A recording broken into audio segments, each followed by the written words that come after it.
Hey everybody out there in the YouTube world, it's me, Dusty Diesel Technician, back with another fun tool review. Today, I'm going to do an overview on my 3 Dremels. Now, this one is the 7700 battery operated. This one is the Dremel 4000. And this is the high power one. And then this is the Dremel 200, also a high power one.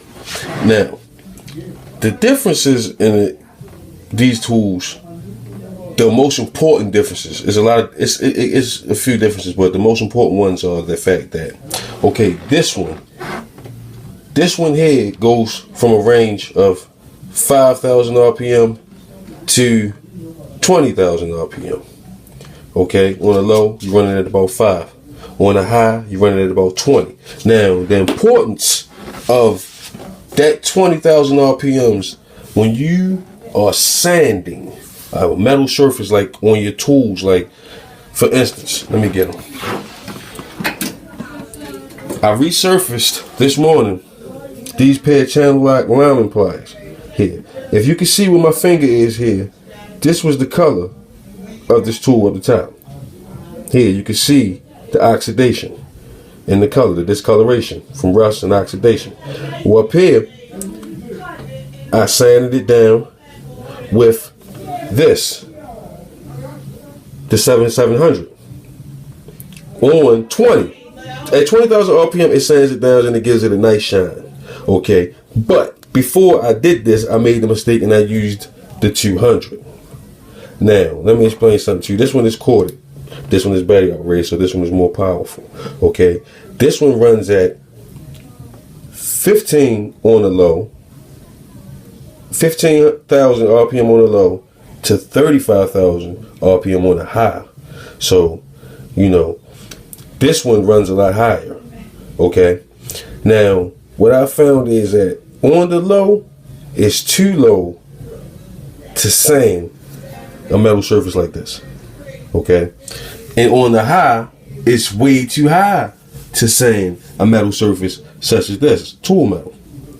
Because it was gouging, that's where the pits come from. It was gouging my metal. I tried to sand it down on the 20 with this one as much as I could, but this one is for heavy duty work only.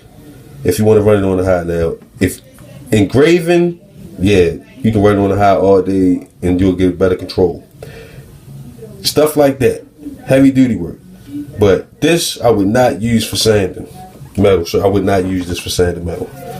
Okay. Now, this one here, I feel as though is superior to the other ones because of the simple fact that even though these reach the same heights on the high, they both get up to 35,000 RPM, which makes them both heavy duty. But the thing is, this one, you have control all the way down to 5,000 RPM up to 35,000 RPM. So you have way more control with the 4,000 than you do here with only 2 speeds. It's either 15 or 35,000, and that's the only control you have. So this one is much more detailed in design. It's much more quality, even though they both have the same output at the high mark. Okay, now this one also has the on and off switch. You know, and the comfort of this thing is just immaculate. I love the way this tool feels in your hand.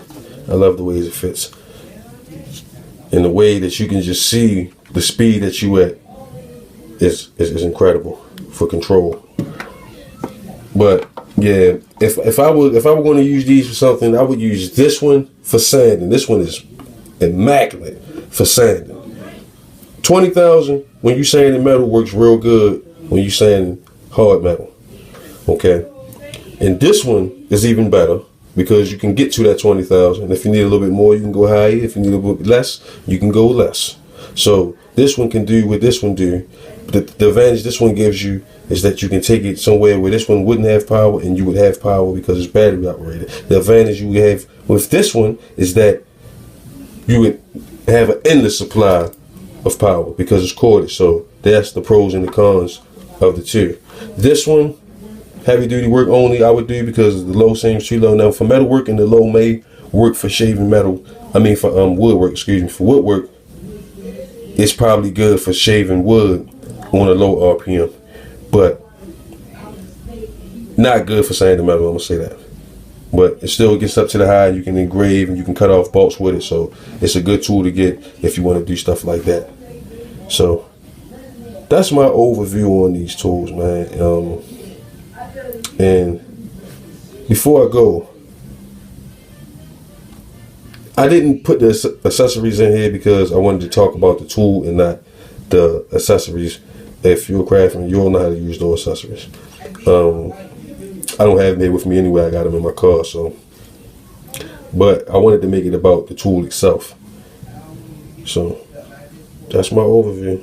And that's the Digital Technician. Y'all know my slogan: subscribe, keep me alive. Thanks for watching.